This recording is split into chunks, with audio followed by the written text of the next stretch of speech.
السلام علیکم ورحمۃ اللہ وبرکاتہ۔ ناظرین محترم، میں حافظ احر رضوی آپ کی خدمت میں ایک نئے ویڈیو کے ساتھ حاضر ہوں۔ ناظرین محترم، جس طرح کہ آپ تمام حضرات جانتے ہیں کہ آج علامہ سعد حسین رضوی صاحب کے کیس کی سماعت ہے، لیکن اس کے علاوہ آپ کو بتاتا چلا جاؤں، ناظرین محترم، مرکزی نائب امیر تحریک لبیک پاکستان آل نبی اولاد علی جرنیل اہل سنت پیر سید ظہیر الحسن شاہ بخاری صاحب کو آج بروز جمعرات 30 ستمبر کو انسداد دہشت گردی عدالت لاہور میں پیش کیا جائے گا۔ تو تمام کارکنان سے دعا کی اپیل ہے، تمام کارکنان ان کی رہائی کے لیے بھی دعا کریں اور ان کی صحت یابی کے لیے بھی دعا کریں۔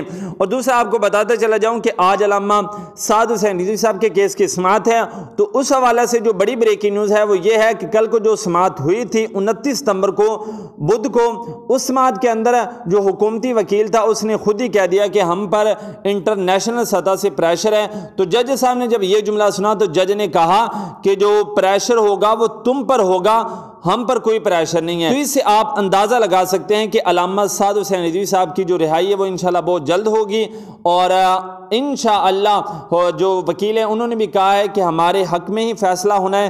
تمام کارکنان انشاءاللہ تیار رہیں، دعاؤں کا سلسلہ جاری رکھیں، جو ہی کوئی لیٹسٹ اپڈیٹ آئی تو انشاءاللہ اس سے بھی آپ کو آگاہ کیا جائے گا۔ ملتے ہیں ایک نئے ویڈیو کے ساتھ، تب تک کے لیے اللہ حافظ۔